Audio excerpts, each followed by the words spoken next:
बचपन में उसकी माँ उसे बहुत ज़्यादा लाड़ प्यार करती थी, लेकिन उसके पिता बहुत सख्त थे।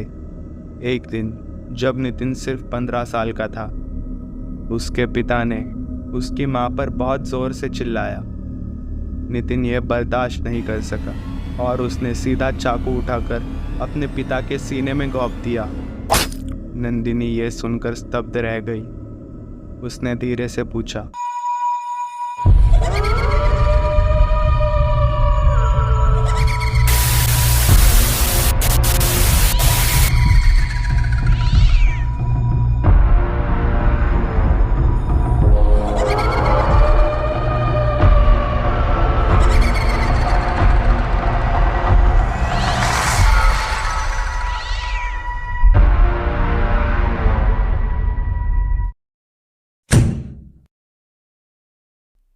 नंदिनी हवेली के बाहर खड़ी थी।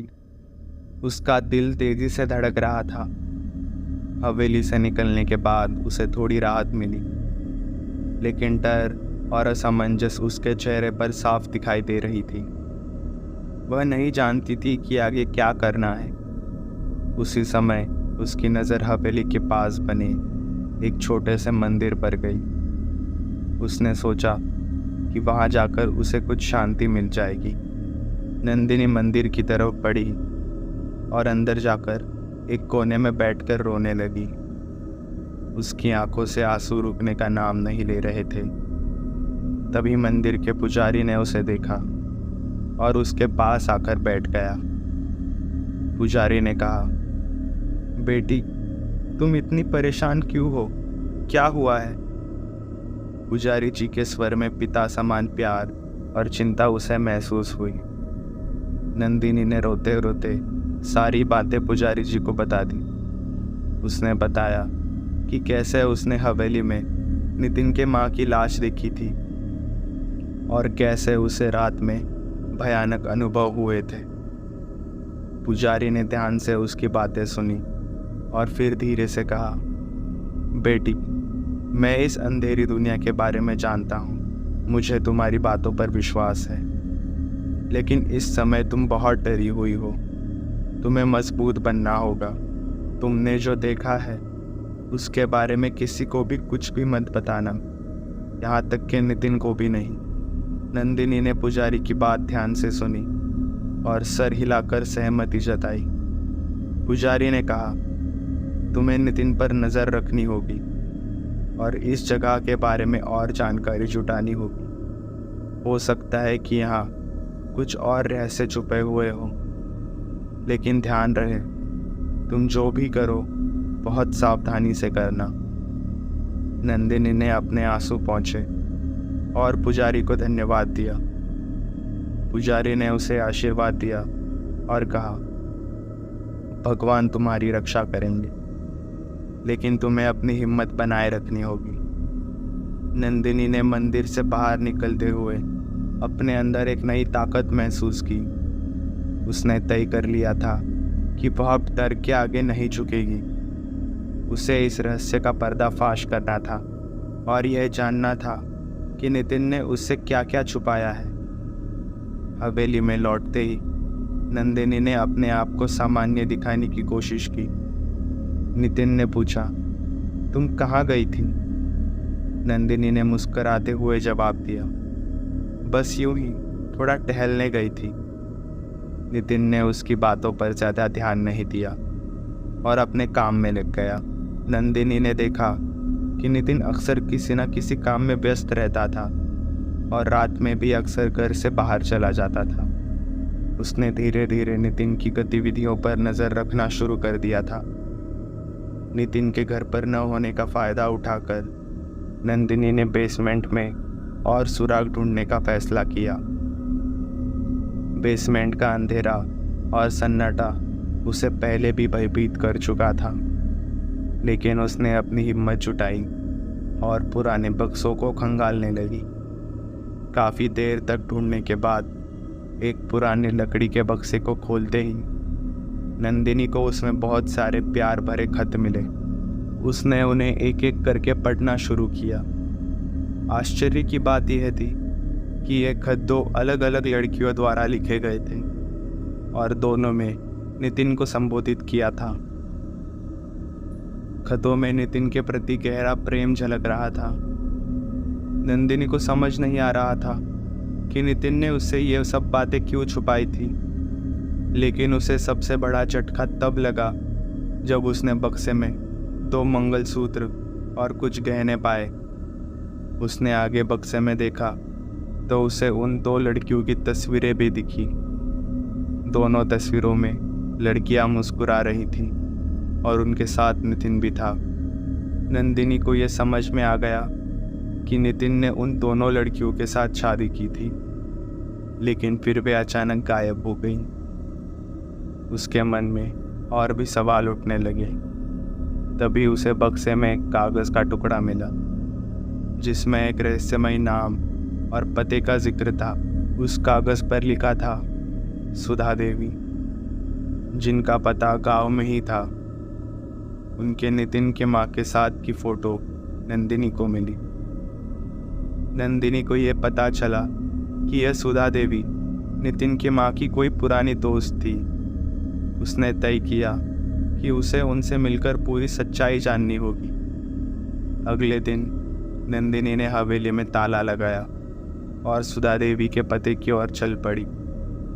गांव के लोग उसकी तरफ हैरानी से देख रहे थे, लेकिन नंदिनी ने किसी की भी परवाह नहीं की। वह उनके घर पहुंची, जो पुराने और टूटे फूटे घरों के बीच स्थित था। उसने दरवाजे पर दस्तक दी। कुछ समय बाद एक बूढ़ी औरत ने दरवाज़ा खोला।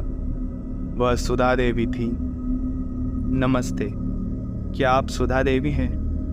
नंदिनी ने विनम्रता से पूछा। सुधा देवी ने उसे ऊपर से नीचे देखा और पूछा, तुम कौन हो बेटी? नंदिनी ने अपनी कहानी संक्षेप में बताई और कहा, मुझे नितिन के बारे में कुछ जानकारियां मिली हैं और मैं आपसे मदद चाहती हूँ। सुधा देवी ने उसे अंदर बुलाया और बैठने के लिए कहा। उन्होंने धीरे से कहा, मैं समझ सकती हूँ बेटी, मुझे नितिन की माँ ने कई बातें बताई थी, लेकिन मैंने सोचा था कि वह सब कुछ ठीक कर लेगी, पर लगता है अब सब कुछ बिगड़ गया है। नंदिनी ने उन्हें सब कुछ बता दिया और पूछा, आखिर नितिन ने उन लड़कियों के साथ क्या किया था और क्या उसकी माँ को भी यह सब पता था? सुधा देवी ने गहरी सांस ली और नंदिनी को कुछ गहरे और भयानक रहस्य बताने लगी। उन्होंने कहा, बेटी, नितिन का अतीत बहुत डरावना और परेशान करने वाला है। क्या तुम ये सुन पाओगी? कैसा अतीत? नंदिनी ने घबराते हुए पूछा। सुधा देवी ने बताया, नितिन अपनी माँ से बहुत प्यार करता था। वह उसके लिए सब कुछ थी। बचपन में उसकी माँ उसे बहुत ज़्यादा लाड़ प्यार करती थी, लेकिन उसके पिता बहुत सख्त थे। एक दिन जब नितिन सिर्फ 15 साल का था, उसके पिता ने उसकी माँ पर बहुत ज़ोर से चिल्लाया। नितिन यह बर्दाश्त नहीं कर सका और उसने सीधा चाकू उठाकर अपने पिता के सीने में घोंप दिया। नंदिनी यह सुनकर स्तब्ध रह गई। उसने धीरे से पूछा, फिर क्या हुआ? सुधा देवी ने दुख भरे स्वर में कहा, उस उम्र में ही नितिन को हत्या का खौफनाक सुख मिल गया था। उसने अपने पिता की चीख सुनकर आनंद महसूस किया था। उसकी माँ ने उसे बचाने के लिए सब कुछ छुपा दिया और किसी को भी कुछ नहीं बताया। उन्होंने अपने पति की मौत एक दुर्घटना बताई।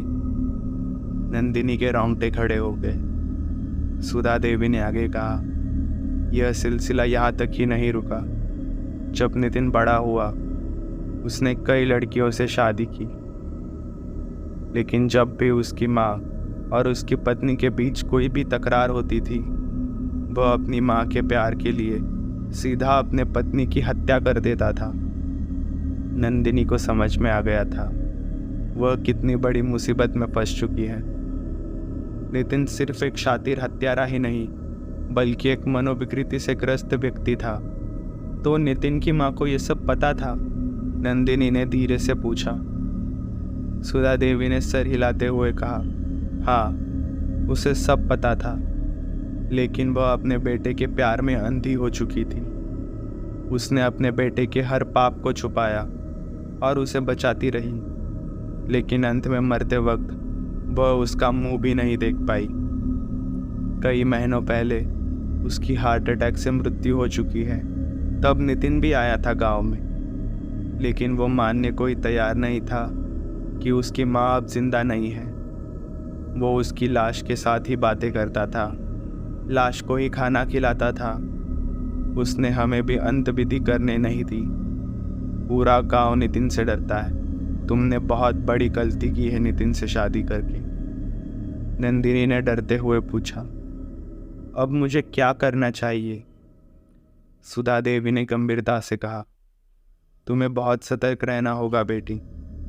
नितिन को पता नहीं चलने देना होगा कि तुम्हें सब कुछ पता है।